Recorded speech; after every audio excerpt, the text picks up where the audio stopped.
It's November 2023, and veteran anti-Islam politician Geert Wilders wins a dramatic and shocking victory in the Dutch general election. 20 years ago, if you had told me this man even had a chance to win, I would have laughed. But it didn't stop there. In the past few years, many countries in the West have seen a dramatic increase in right-wing movements, reflecting populations increasingly worried about one thing: Islam.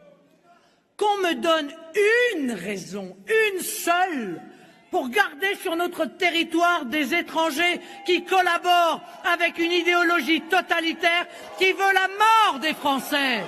That's why we should de-Islamize our societies in order to stay free nations.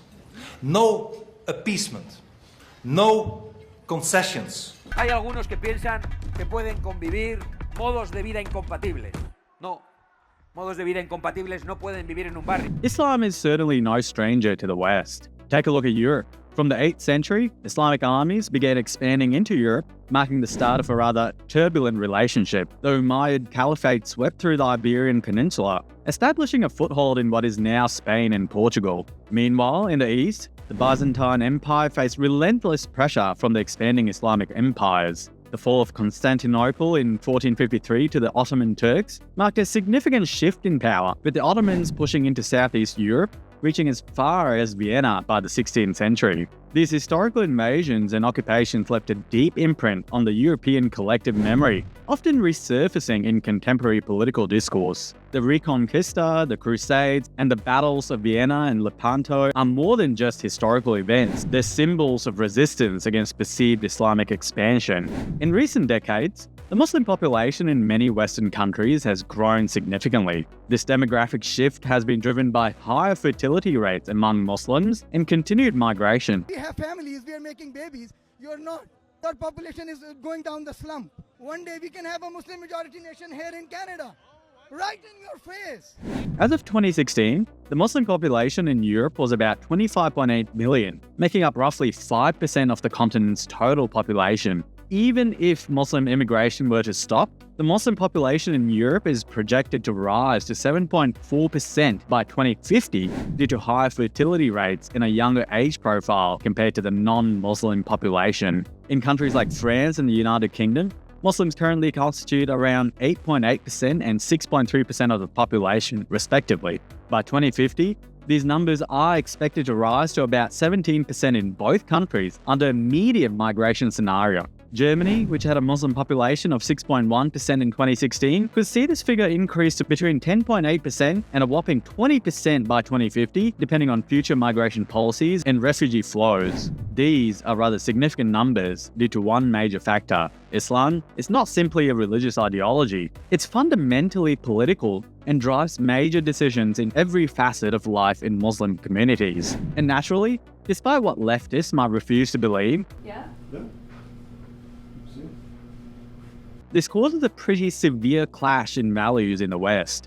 Fundamentally, Islam doesn't really allow the equality of sexes, freedom of speech, freedom of religion without caveats, and secularism. You only need to look at Muslim countries everywhere in the world for evidence. And this culture clash has ended up in catastrophic results in countries all over the West. From Charlie Hebdo, the July 7 attacks, multiple blasphemy-related incidents, the safety of women seeing significant setbacks. Want to come to the hotel with me? No. And the establishment of religion-based immigrant enclaves, the West could no longer hide behind the facade of multicultural harmony. Pretending like Islam could be compatible with any liberal, secular Western values quickly became a pipe dream. These incidents brought to light the severe cultural and value-based clashes between Western societies and growing Muslim communities. And this tension has paved the way for a significant political shift towards the right. I personally think many in these countries were particularly shocked by the celebrations and protests that occurred post-October 7. Take a look at a compilation of a few of these celebrations pretty much the day after in societies you would consider secular and beyond such depravity.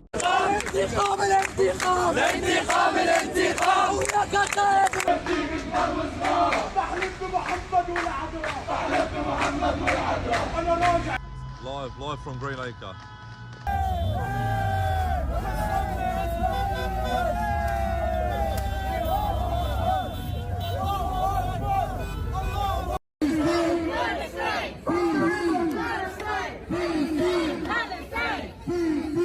hands. Are we the baddies? More importantly, the rise of the right, particularly driven by its anti-Islam sentiment, was seen in elections across the West. Geert Wilders in the Netherlands, Giorgia Meloni in Italy, the AfD in Germany, Marine Le Pen in France. And yes, even with Labour's win in the UK, the rise of reform on the back of anti-immigration sentiment. In Australia, cracks have started forming even within the centre-left government, specifically due to the Palestine issue, where the Prime Minister himself has been locked out of his own electorate office. In fact, a prominent Muslim member left the party and is planning to form her own Muslim party, which I'll go to later in this video.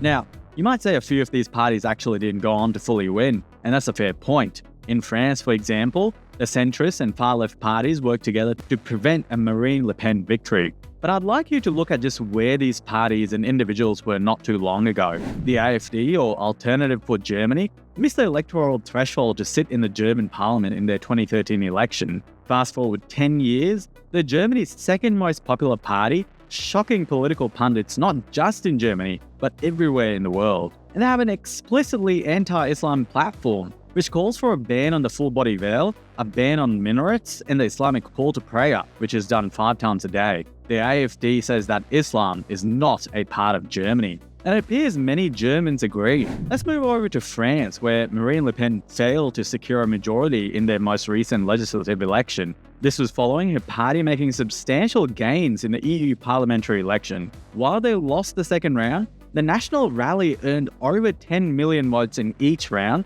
at an election that saw the highest overall turnout since 1997. Like Germany, let's compare that to their previous results. In 2007, they only got 4% of the vote in the first round of the election. Even in 2017, they only got 13%. This year, they got almost 40%, double that of 2 years ago. That is significant growth. In fact, even the UK saw the rise of reform, stealing votes from the Tories with a hardline anti-immigration stance. They saw a rather pathetic 650,000 votes in the 2019 election, but no seats won. This year, they saw an astounding 4 million votes, or almost 15% of the total. This also got them 5 seats from a total of none previously.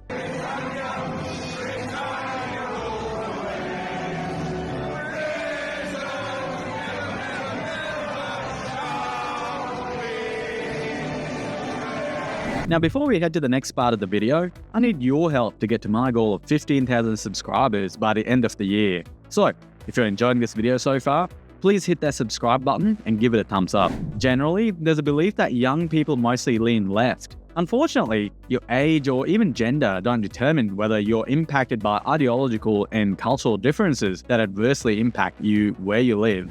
And this was a driving factor behind the rise of these right-wing movements. If we go back to Germany, Germans under the age of 25 gave the AfD 16% of the vote, an 11-point rise, helping place the party second behind the opposition. They have been so confident in their messaging that they're even reaching out to this demographic via platforms like TikTok. And it's worked. Let's look at France. In 2019, 25% of men and 21% of men voted for Marine Le Pen's National Rally, in line with traditional patterns. This year, 33% of women voted for the party, outpacing 30% of men. That's a shocking 12% point increase from women voters over 5 years. National Rally's 28-year-old leader, Bardella, is quoted as saying, "Our European values will always be outstandingly superior to those which enslave women, imprison them behind headscarves." And that's where the issue is. None of this came out of nowhere. The question of importing large numbers of people who do not share the values that form the cornerstone of your communities has been looming for a while now.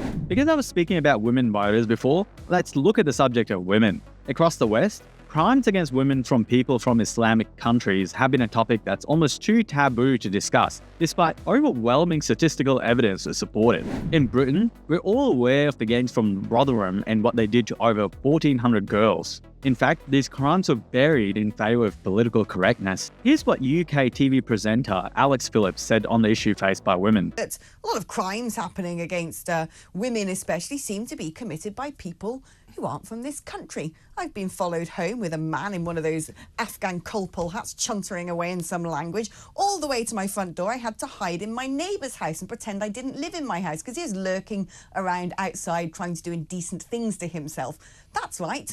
I've also had my phone robbed off me by a Roma woman with a scarf on. And I'm like, yeah, what are we doing here? Who are these people? Why are we importing all this stuff? I cannot walk down the street where I live anymore without weird men leering at me, making comments. Data from many countries like Germany and Sweden show these type of crimes skyrocketing, with the perpetrators coming from extremely misogynistic and patriarchal Islamic countries. Another significant issue is that of integration. Islam isn't just a faith that you practice at home in private. Anybody who claims so is lying or outright ignorant. It's a political religion that exists in a state of perpetual tension with non-Islamic societies. This is underscored by the traditional Islamic concept of Dar al-Harb and Dar al-Islam. Dar al-Harb, or abode of war, refers to the regions where Islamic law does not prevail and Muslims are not under Islamic governance. So, in this example, Europe. In contrast, Dar al-Islam, or the abode of Islam,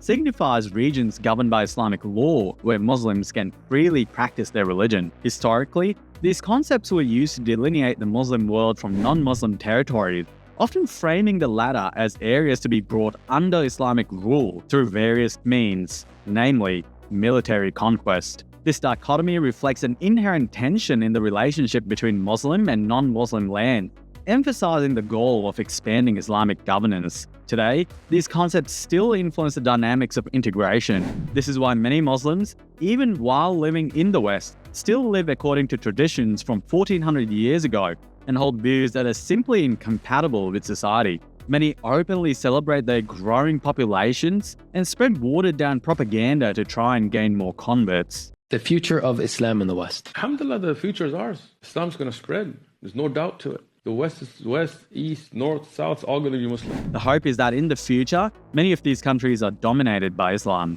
In fact, have a look at these people who openly call for the establishment of Sharia law in Western countries.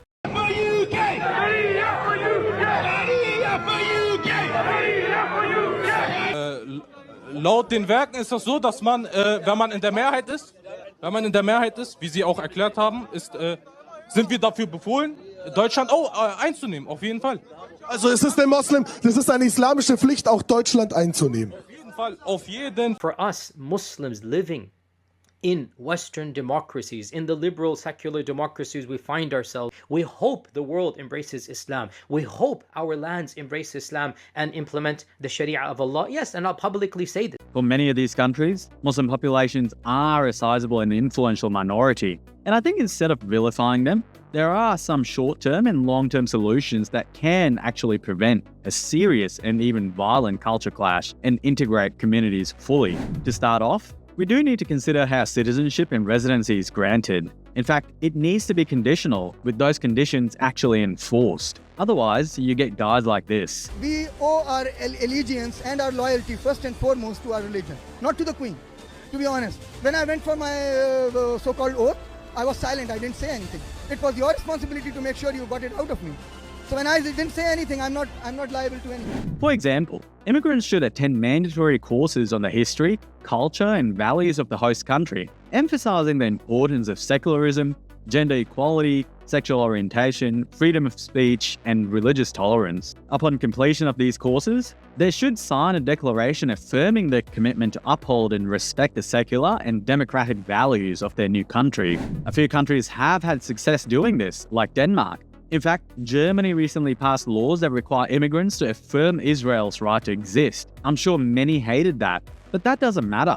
If you don't like religious tolerance, secularism, and Western liberal values, maybe you shouldn't live there. Another countermeasure, one that has actually recently exploded in popularity, is Christianity. Ayaan Hirsi Ali and others have advocated for the resurgence of cultural Christianity as a way to reinforce Western values and provide a counterbalance to Islam. This involves encouraging the appreciation and practice of Christian cultural traditions, even among secular individuals, to foster a sense of common heritage and identity. It also includes promoting discussions and education around the contributions of Christian values to Western civilization, such as the development of human rights, democracy, and the rule of law. While I'm agnostic, I do believe this is a rather realistic measure and can act as a bulwark against the threat of Islam, especially in its fundamentalist form. Poland, Hungary, and even the USA perhaps act as good examples of this. I think in the absence of a common uniting factor, cultural Christianity perhaps is what's missing. What are you doing? The Lord. Right? I got the good Lord is going down on me. The good Lord is going down on you? What is that supposed to mean, Charlie? What? The third countermeasure actually has become necessary recently. Let me give you a bit of background.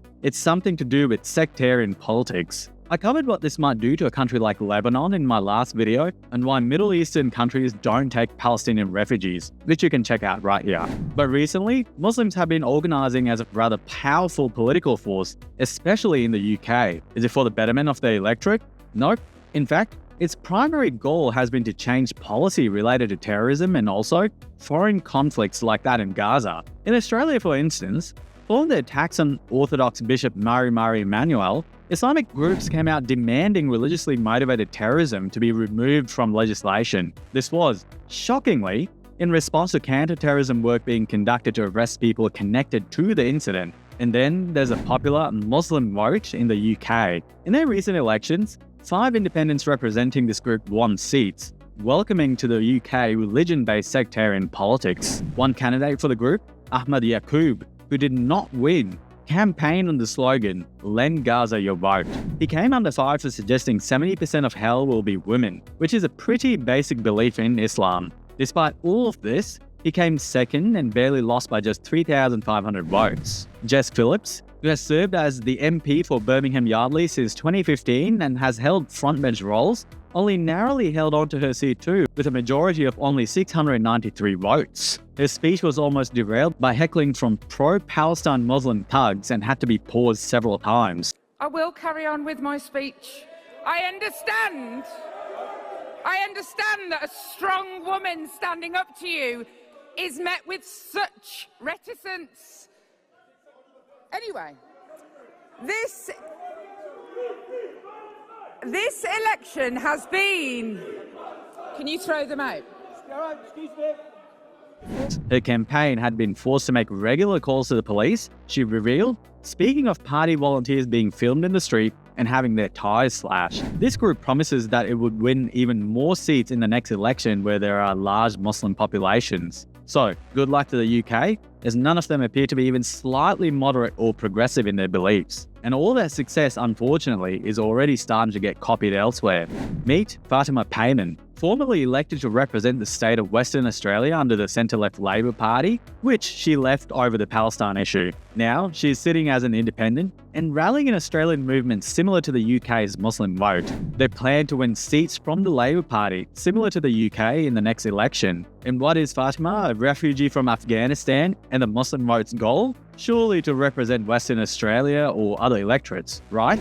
Well, wrong. Because their entire mission right now is to influence Australian foreign policy in relation to Gaza. Mind you, none of these people can even admit to Hamas atrocities to begin with. And now they're introducing sectarian politics into Australia. This is where my other solution is. Governments and voters must do everything they can to push back and defeat sectarian, religiously motivated individuals and groups like Fatima Payman. What they represent is extremely dangerous to social cohesion, and the subversion to secular Western ideals should be unacceptable to reasonable people. And finally, I think it's time to put more progressive Muslims into the spotlight. Yes, the ones who claim Islam is gay-friendly and feminist, the ones who actually subvert Islam and somewhat reinvent the religion. Because if it becomes pacified and completely reformed, the extremists like the Muhammad hijabs and sectarians like Fatima Payman become completely defeated. And the risk of violence as a result of extremism also diminishes significantly.